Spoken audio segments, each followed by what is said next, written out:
सर्वमङ्गलमाङ्गल्ये शिवे सर्वार्थसाधिके शरण्ये त्र्यम्बके देवी नारायणी नमोस्तुते। ॐ ह्रीं दुं दुर्गायै नमः। ಓಂ ಶ್ರೀ ಗುರುಭ್ಯೋ ನಮಃ. ನಮ್ಮ ಯೂಟ್ಯೂಬ್ ವಾಹಿನಿಯ ಸಮಸ್ತ ವೀಕ್ಷಕರಿಗೆ ನಿಮ್ಮ ನೇತ್ರಾವತಿ ಮಾಡುವ ನಮಸ್ಕಾರಗಳು. ಮಾಸ ಭವಿಷ್ಯ ಕಾರ್ಯಕ್ರಮಕ್ಕೆ ನಿಮ್ಮೆಲ್ಲರಿಗೂ ಆತ್ಮೀಯವಾದ ಸ್ವಾಗತ. ವೀಕ್ಷಕರೇ, ಇದೇ ಆಗಸ್ಟ್ ಮೊದಲ ವಾರದಿಂದ ಆನ್ಲೈನ್ ಜ್ಯೋತಿಷ್ಯ ತರಗತಿ ಪ್ರಾರಂಭ ಆಗ್ತಾ ಇದೆ. ಯಾರಿಗೆಲ್ಲ ಜ್ಯೋತಿಷ್ಯ ಕಲಿಯೋದಕ್ಕೆ ಆಸಕ್ತಿ ಇದೆಯೋ ಖಂಡಿತ ಅವರು ಸ್ಕ್ರೀನ್ ಮೇಲೆ ಕಾಣಿಸ್ತಾ ಇರುವಂತಹ ನಂಬರ್ಗೆ ಕರೆ ಮಾಡಬಹುದು ಅಥವಾ ವಾಟ್ಸಪ್ ನಲ್ಲಿ ಮೆಸೇಜ್ ಮಾಡಬಹುದು. ಇನ್ನು ಆಗಸ್ಟ್ ತಿಂಗಳ ಮಾಸ ಭವಿಷ್ಯ ಹೇಗಿದೆ ಅಂತ ನೋಡೋಣ. ಅದಕ್ಕೂ ಮುಂಚೆ ಬಹಳ ಮುಖ್ಯವಾದ ವಿಚಾರ ಏನಪ್ಪಾ ಅಂದ್ರೆ, ವಾರ ಭವಿಷ್ಯವಾಗಲಿ, ಮಾಸ ಭವಿಷ್ಯ ಆಗಲಿ, ವರ್ಷ ಭವಿಷ್ಯವಾಗಲಿ, ಇದು ಗೋಚಾರ ಫಲವಾಗಿರುತ್ತೆ. ಅಂದ್ರೆ ಚಂದ್ರನ ಆಧಾರದ ಮೇಲೆ ಇತರ ಗ್ರಹಗಳು ಹೇಗೆ ಯಾವ ಯಾವ ರಾಶಿಗೆ ಸಂಚಾರವನ್ನ ಮಾಡ್ತಾರೆ ಅದರ ಆಧಾರದ ಮೇಲೆ ಈ ಒಂದು ಗೋಚಾರ ಫಲವನ್ನ ನಿರ್ಣಯ ಮಾಡಲಾಗುತ್ತೆ. ಆದ್ರೆ ಇದೇ ಅಂತಿಮ ಅಲ್ಲ. ಯಾಕಂದ್ರೆ ಇವಾಗ ಗೋಚಾರ ಫಲ ಚೆನ್ನಾಗಿಲ್ಲ ಅಂದ ಕೂಡ್ಲೆ ನಮ್ಗೆ ತೊಂದರೆ ಆಗ್ಬಿಡುತ್ತೆ ಅಂತ ಕೆಲವರು ಅನ್ಕೊಳ್ತಾರೆ. ಇನ್ ಕೆಲವರು ಗೋಚಾರ ಫಲ ತುಂಬಾ ಚೆನ್ನಾಗಿದೆ ಅಂದ್ರೆ ನಾವ್ ಮುಟ್ಟಿದ್ದೆಲ್ಲ ಚಿನ್ನ ಅಂತ ಕೂಡ ಅನ್ಕೋತಾರೆ.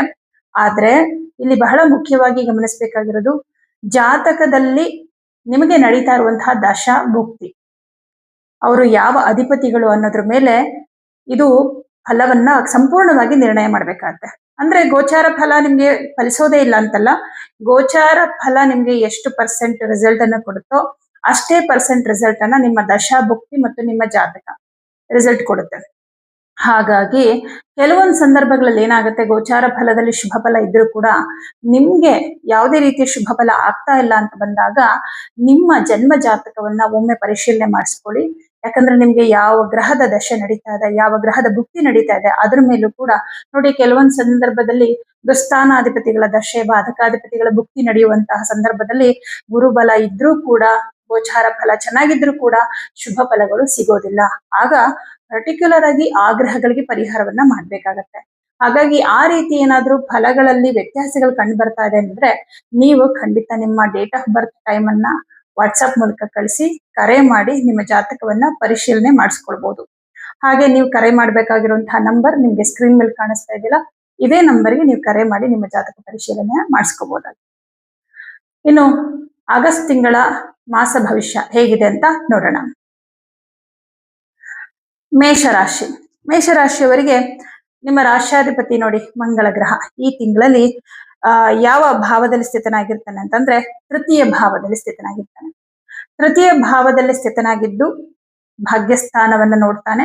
ಹಾಗಾಗಿ ತಕ್ಕ ಮಟ್ಟಿಗೆ ಭಾಗ್ಯವನ್ನು ಕೂಡ ಕೊಡ್ತಾನೆ. ಆದ್ರೆ ತೃತೀಯ ಭಾವದಲ್ಲಿ ಸ್ಥಿತನಾಗಿದ್ದು ತೃತೀಯಾಧಿಪತಿಯಾದ ಬುಧ ಗ್ರಹ 4ನೇ ಮನೆಯಲ್ಲಿರೋದ್ರಿಂದ ನಿಮ್ಗೆ ಸ್ವಲ್ಪ ಪ್ರಯಾಣ ಇರುತ್ತೆ. ನಿಮ್ಮ ಕೆಲಸದ ನಿಮಿತ್ತ, ನಿಮ್ಮ ವೈಯಕ್ತಿಕ ಕೆಲಸಗಳ ನಿಮಿತ್ತವಾಗಿ ಹೆಚ್ಚು ಪ್ರಯಾಣವನ್ನ ಮಾಡ್ತಾ ಇರ್ತೀರ. ಹತ್ತಿರದ ಪ್ರಯಾಣನೇ, ಆದ್ರೆ ಪದೇ ಪದೇ ಪ್ರಯಾಣ ಮಾಡುವಂತಹ ಒಂದು ಸಂದರ್ಭಗಳು ಬರ್ತಾ ಇರುತ್ತೆ. ಇದರಿಂದ ಸ್ವಲ್ಪ ದೇಹಕ್ಕೆ ಆಯಾಸ ಆಗುವಂತದ್ದಾಗತ್ತೆ. ಬಹಳ ವಿಶೇಷವಾಗಿ ಉದ್ಯೋಗದ ವಿಚಾರದಲ್ಲಿ ಒಂದಿಷ್ಟು ಬದಲಾವಣೆಗಳಾಗತ್ತೆ. ಕೆಲವು ಬದಲಾವಣೆಗಳು ನಿಮ್ಗೆ ತುಂಬಾ ಶುಭವಾಗುತ್ತೆ, ಅಂದ್ರೆ ನಿಮ್ಗೆ ತುಂಬಾ ಒಳ್ಳೇದಂತ ಅನ್ಸುತ್ತೆ. ಆದ್ರೆ ಒಳ್ಳೆ ಬದಲಾವಣೆಗಳ ಜೊತೆಯಲ್ಲಿ ಏನೋ ಒಂದು ಸಮಸ್ಯೆನೂ ಕೂಡ ಇರುತ್ತೆ. ಆದ್ರೆ ಸಮಸ್ಯೆಯು ತಾತ್ಕಾಲಿಕವಾಗಿರುತ್ತೆ. ಯಾಕಂದ್ರೆ 6ನೇ ಮನೆಯಲ್ಲಿ ಶುಕ್ರ ಗ್ರಹ ನೀಚನಾಗಿ ಕುತ್ಕೊಂಡಿದ್ದಾನೆ. ಇವನು ತಾತ್ಕಾಲಿಕ ಸಮಸ್ಯೆಯನ್ನ ಕೊಡ್ತಾನೆ, ಸ್ವಲ್ಪ ಟೈಮ್ ಮಾತ್ರ ಸಮಸ್ಯೆ ಕೊಡ್ತಾನೆ. ಆದ್ರೆ ಗುರುವಿನ ಜೊತೆಯಲ್ಲಿ ಬುಧ ಗ್ರಹ ಸ್ಥಿತನಾಗಿರೋದ್ರಿಂದ ಈ ತಿಂಗಳಿನಲ್ಲಿ ಆಗುವಂತಹ ಉದ್ಯೋಗದ ಬದಲಾವಣೆಯು ನಿಮ್ಗೆ ಹೆಚ್ಚು ಶುಭ ಫಲವನ್ನ ಕೊಡುತ್ತೆ ಅಂತ ಹೇಳ್ಬೋದು.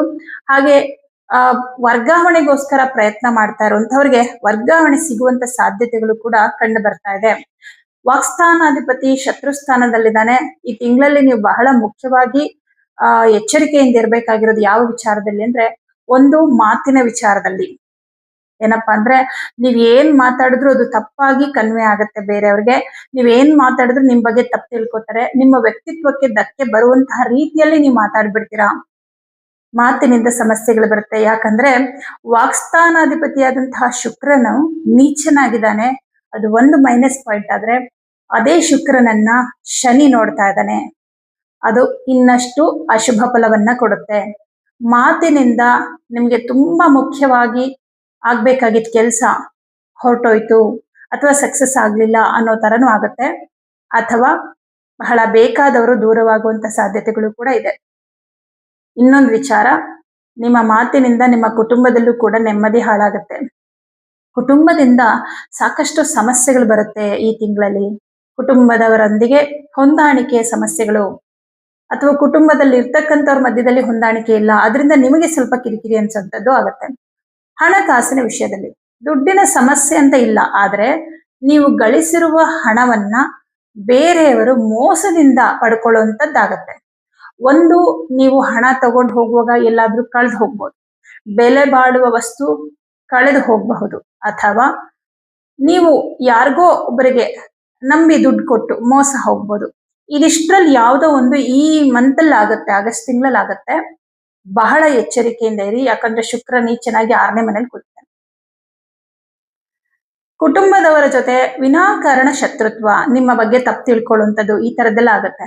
ನೋಡಿ, ಕುಟುಂಬ ಸ್ಥಾನವನ್ನ ಶನಿ ನೋಡ್ತಾ ಇದ್ದಾನೆ, ಕುಟುಂಬ ಸ್ಥಾನಾಧಿಪತಿಯನ್ನು ಶನಿ ನೋಡ್ತಾ ಇದ್ದಾನೆ. ನೋಡಿ, ಇದೇನ್ ತೋರಿಸುತ್ತೆ? ಕುಟುಂಬದವರಿಂದ ದುಃಖ. ನಿಮ್ಮ ಕುಟುಂಬದವರೆಲ್ಲ ಒಳ್ಳೆಯವರೇ, ಆದ್ರೆ ನಿಮ್ಮ ಪಾಲಿಗೆ ಕೆಟ್ಟವರಾಗ್ಬೋದು, ಅದು ಕೂಡ ತಾತ್ಕಾಲಿಕವಾಗಿ.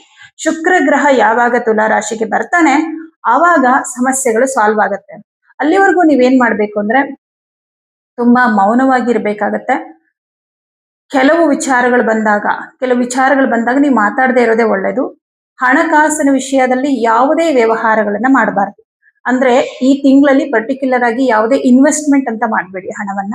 ಹಾಗೆ ಹಣವನ್ನ ಯಾರಿಗೂ ಸಾಲವಾಗಿ ಕೊಡ್ಬೇಡಿ. ನೀವು ಸಾಲ ಅಂತ ಕೊಟ್ರು ಕೂಡ ಅದು ವಾಪಸ್ ಬರಲ್ಲ.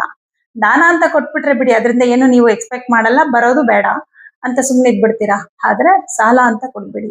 ಯಾವುದೇ ಒಂದು ಕಂಪನಿಗಳಿಗಾಗ್ಲಿ ಅಥವಾ ಯಾವುದೇ ಒಂದು ಬಿಸ್ನೆಸ್ಗಾಗ್ಲಿ ಹೊಸದಾಗಿ ಇನ್ವೆಸ್ಟ್ಮೆಂಟ್ ಅಂತ ಏನು ಮಾಡಬೇಡಿ. ಆದಷ್ಟು ಹಣವನ್ನ ಉಳಿತಾಯ ಮಾಡಿಕೊಳ್ಳೋದ್ರ ಕಡೆ ಗಮನ ಕೊಡಿ. ಬೆಲೆ ಬಾಳುವಂತಹ ವಸ್ತು, ಹೆಚ್ಚು ಹಣವನ್ನ ತಗೊಂಡು ಕ್ಯಾರಿ ಮಾಡೋದು ಅಥವಾ ಟ್ರಾವೆಲ್ ಮಾಡೋದು ಬೇಡ.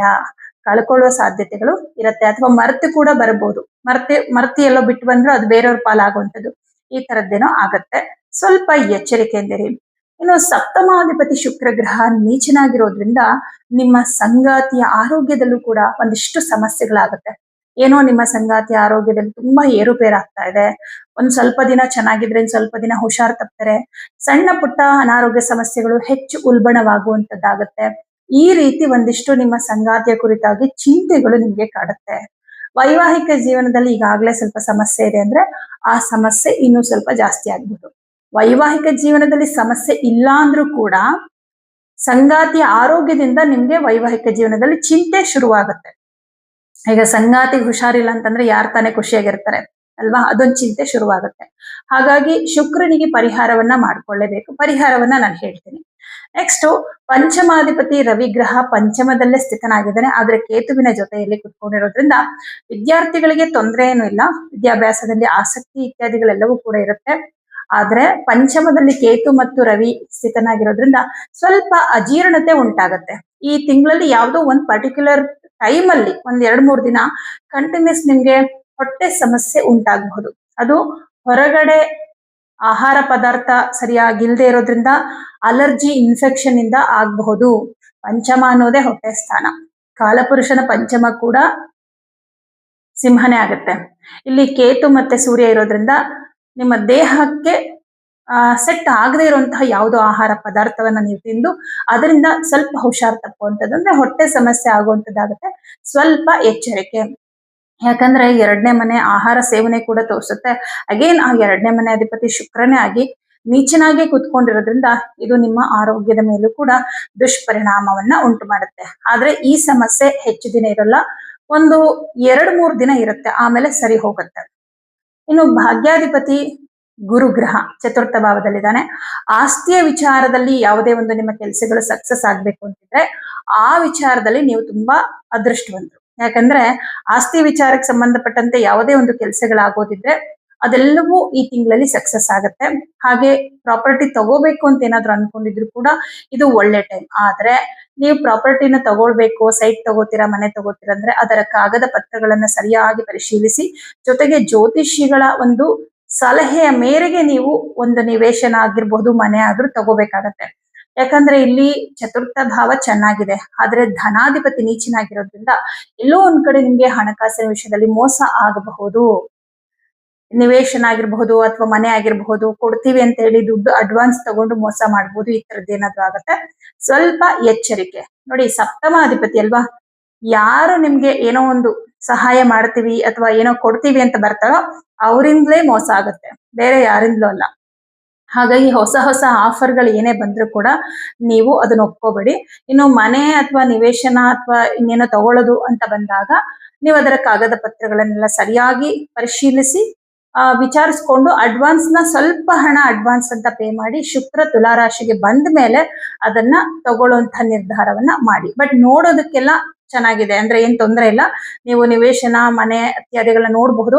ಅಥವಾ ಸೇಲ್ ಮಾಡೋ ವಿಚಾರ ಅಂತ ಬಂದಾಗ್ಲೂ ಕೂಡ ಚೆನ್ನಾಗಿದೆ, ಏನ್ ತೊಂದರೆ ಇಲ್ಲ. ಏನಾದ್ರೂ ಪ್ರಾಪರ್ಟಿ ಸೇಲ್ಗೆ ಇಟ್ಟಿದ್ದೀರಾ ಅಂದ್ರೆ ಸೇಲ್ ಮಾಡ್ಲಿಕ್ಕೂ ಕೂಡ ತುಂಬಾ ಒಳ್ಳೆ ಟೈಮ್.